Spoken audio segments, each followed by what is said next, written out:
The parade up in my city, yeah.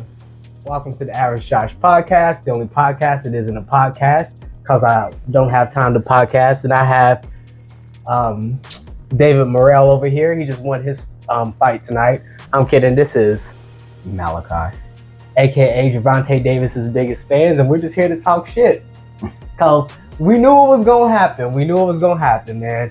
So let's just get started. So today, Gervonta Davis, the new face of boxing, not Canelo Alvarez. I don't know if he's the face of boxing yet. You know, Canelo's still up there, but definitely a big name in the sport.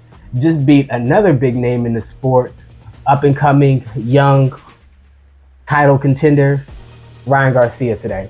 So we'll go ahead and give you our thoughts about the fight, and I predicted it. Like, what round did you predict it was gonna end? Seventh round. I predicted 7th or 8th. Yeah, you can go check my video. So I was right about this one. So let's go ahead and break down the fight. So in the earlier rounds, Ryan Garcia was being a lot more aggressive than I thought he was going to be. He was really coming on strong to Gervonta Davis, and he was really throwing a lot of combinations early. He seemed like he had a lot of confidence, and he was throwing that left hook out, and he was really trying to get Gervonta with it. But to Gervonta's credit, unlike Ryan Garcia, Gervonta Davis is very good defensively. He tends to roll with every punch. He tends to have a good understanding of his body position, and he also tends to dodge punches, keep his head up, and have good head movement. So Ryan Garcia was throwing that left hook, the same left hook that he was talking about over and over and over again. He kept saying, "I'm gonna get you with the left hook. I'm gonna get you with the left hook." And Gervonta Davis said, "All you got is that left. All you got is that left." And as you saw in the second round, Gervonta ducked underneath that left hook, got good position on Ryan Garcia, threw a straight left hand straight down the pipe, caught Ryan Garcia and put him down. I was really surprised that I wasn't really surprised because this was a very easy fight to predict. Because Ryan Garcia has had the type of defensive flaws and the defensive discrepancies, like really bad defensive habits, his entire career. He always fights with his chin right up in the air. He doesn't use good head movement. He sometimes even closes his eyes while he throws punches, which is something Malachi was talking about. And he doesn't get his head off the center line when he throws punches. So you saw Gervonta Davis pretty much hitting them all fight with the same punch. Now, Ryan Garcia is a very dangerous puncher.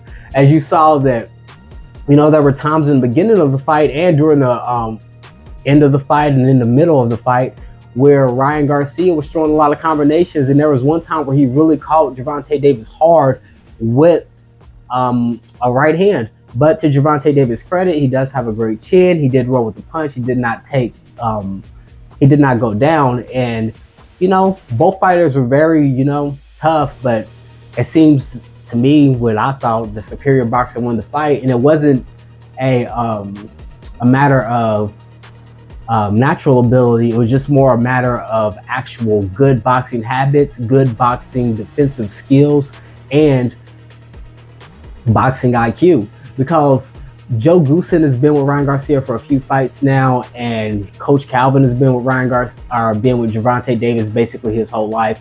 Also, Gervonta Davis spent a lot of time under the tutelage of Floyd Mayweather and his camp, so and that camp really does teach you a lot of good defensive habits. So, that's just what I have to say about the fight. So, but now I'm going to go ahead and let Gervonta Davis's biggest fan, Malachi, over here, he can go ahead and take over and tell me what you saw in the fight, man. So Tank definitely came in. As he said, he would work on his defense this fight. He definitely showed it. Yes, he is the face of boxing. I'm just going to say that now. For everybody out there that thinks Canelo is still the face of boxing, he is not. Tank is the face of boxing. Tank. Canelo got the Modelo commercial. Tank is the face of boxing right now. After tonight, after beating Ryan Garcia, Tank is the face of boxing. He had very good accuracy, even though he didn't throw much in the first couple of rounds. He did land the shots that he did throw. Ryan, he's a really great fighter. no downplay to uh, his abilities, his skills. He would he came in the fight. He ready, well focused, ready. But Tank was just better tonight, and will always be better. Yeah, and I honestly, when it came down to this fight, I was really thinking that Ryan Garcia just was not ready for this fight. That was the reason why Oscar De La Hoya didn't want to take this fight. Because Oscar De La Hoya, he hates the PBC, he hates Leonard Ellaby, he hates Floyd Mayweather, and he really did not want to have basically the best fighter in his staple who was not ready to step up to this level of competition, essentially be a stepping stone for his enemy's best fighter to get even further. He's literally like Ryan Garcia basically did or Tank Davis basically did to Ryan Garcia with Floyd Mayweather did to Oscar De La Hoya when they fought. It like really shot him up. Even though I would say that the Oscar De La Hoya versus Floyd Mayweather fight was much more competitive than this, much more. And I would say that at the time they were both complete fighters. Like Oscar De La Hoya was a complete fighter. Floyd Mayweather was a complete fighter. But the one thing that I would say about this, right, that I'm kind of worried about for someone like Ryan Garcia's career is I think Ryan Garcia needs time to develop. I think Ryan Garcia should not just go in there with the likes of Shakur Stevenson just yet. I think he shouldn't go in there with the likes of Devin Haney just yet. I think he needs to take his time and really develop more and really like get some good fights under his belt with Joe Guzman or whatever, however you pronounce his name, so that he can like close up a lot of those defensive flaws that he has. Because even in the lead up to his fight, like Tank was like, you need to teach him the fundamentals. He was talking direct. He's like, I hope Joe Guzman is teaching you the fundamentals, because that's really what Ryan lacks. Like he's very much a product of someone who has been carried by his natural talent throughout the amateurs and massively throughout his professional career. But I don't know if he's gonna get that opportunity now to really take time to really develop as a fighter, because now that he's on this big stage, now that he's jumped off the porch and he's reached this level of competition, I don't think that he's gonna, even though they say that Tank Davis is the face of boxing, I don't think he's gonna get the Canelo Alvarez treatment, man, because Canelo Alvarez is a different type of fighter than Ryan Garcia. I would say that Canelo Alvarez, he had a lot more experience when he really started stepping up in competition. By the time he got to Floyd, he had already had a multitude of championship fights. But I think the difference between like a Canelo Alvarez and a Ryan Garcia is, one, Canelo Alvarez is more of a complete fighter by the time he got to Floyd. And he did have some defensive discrepancies that he did start to close up once he pretty much got the boxing lesson from Floyd. But also Canelo Alvarez is like a Mexican. He's a Mexican, born in Mexico, raised in Mexico. I wouldn't say a real Mexican, because, Ryan Garcia is a real Mexican, but he's going to get a different level of treatment than Ryan Garcia from like the hardcore Mexican fan base.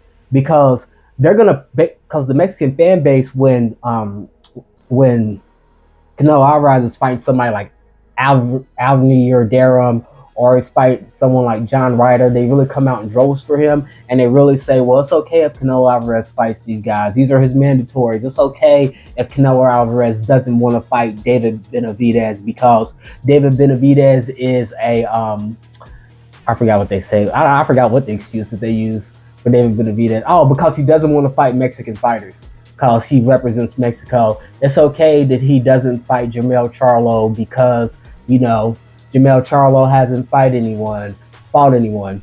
So, but I don't think that they're going to have that same leniency for Ryan Garcia. I think that he's much more going to have to go even if he doesn't want to, he's going to be pressured to go more of the David Benavidez route, more of the Oscar De La Hoya route, because he's a Mexican American. They don't do that stuff for David Benavidez.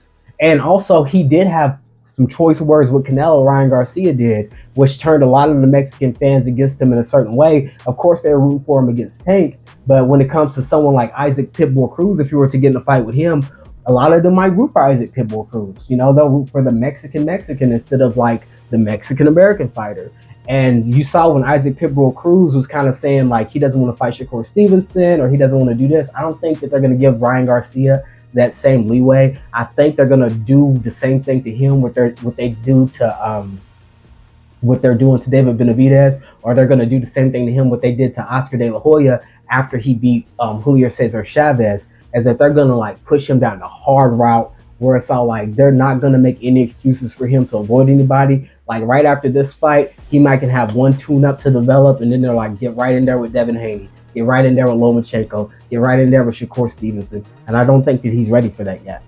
But they're not going to really have the patience with him. Just like after David Benavidez beat Caleb Plant, it's all like now he has to go and beat everybody at his weight class, below his weight class, and above his weight class. They want him to go up there and fight Artur Beterbiev and get the shit beat out of him, you know, before he's even ready.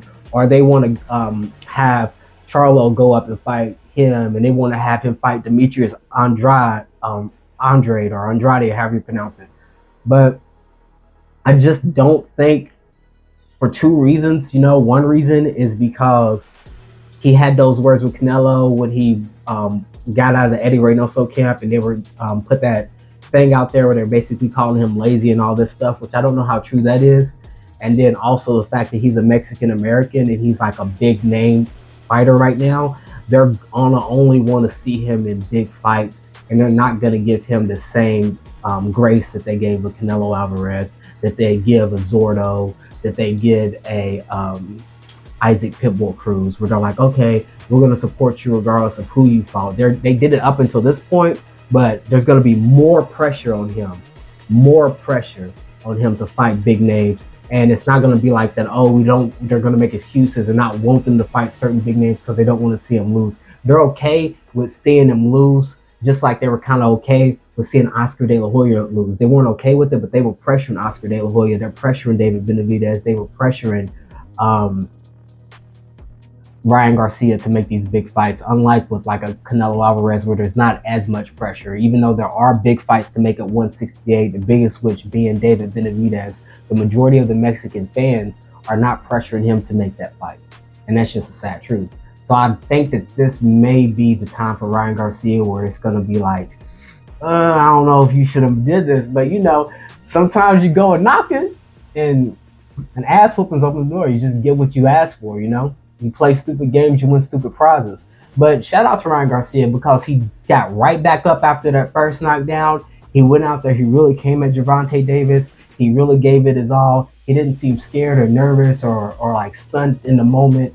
He really went out there and fought his best. He just got beat by a better fighter. And I think that, you know, as a boxing fan, even though I'm a Tank Davis fan, I do think that Ryan Garcia deserves time to develop into a better fighter. And I think as Americans, since we're Americans, we shouldn't be like the Mexican fans. We should have a little bit of grace with him. Not saying that we should allow him to duck, to never fight these guys. He definitely 100% should fight these guys.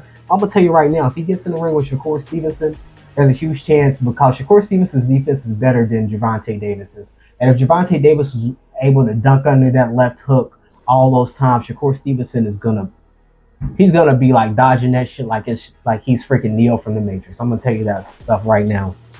And what do you guys say, man? Nothing. You really said it all. You got anything to say about the David Morrell fight, that one rounder, your twin? Well, that was my first time watching him. I will be looking into him more, seeing when he fights, and he really looked good.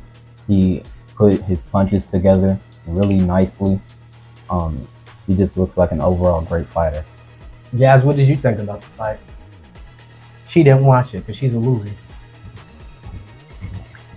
But no, that's all I gotta say, man. It was a good fight. Pretty much went the way that I thought it was gonna go. Pretty much went the way that most everybody thought it was gonna go, unless you're like a huge Ryan Garcia fan or you're delusional. And I'm looking forward to see more out of Ryan. I think he should take, I wouldn't say some soft touches, but I would love to see him take someone like, if he's going to move up to 140, fight someone like Pedro Campo. You know, just like Teofimo Lopez did and didn't work his way up. because whether it's going to be at 135 or he moves up to 130 or he moves up to 140, I mean, he's not ready for someone like Josh Taylor. He's not ready for someone like Regis Prograis. He's not. And if he goes back down to 135, I don't think he's yet ready for someone like Shakur Stevenson or Vasily Lomachenko. But that's all I got to say about it. But I do think he will be ready, you know. I think he's very young. What is he, like 23, 24? 24. 24? Give him another year. Give him another year. Give him another 2 good fights. I think he will be ready for another, like, really big shot at an elite fighter. But I wouldn't be upset if you're just like, nah, forget it. Throw him to the wolves. Let him go ahead and like try his luck. Or if you really believe in him, and you just think he's gonna go in there and beat the crap out of Regis Prograis or Devin Haney or whoever, because Devin Haney's on his way up there too. And you know they have their history, so that'll be a good fight. But I wouldn't want this dude to just take back losses, especially when he's not like fully ripe yet. He's like a fruit, but he's still green. He's not fully ripe yet. I want to see him at his best. But that's all I got to say about that, man. It's been Josh from the Average Josh and the Average Malachi podcast. And that's all we got to say about that. We're out.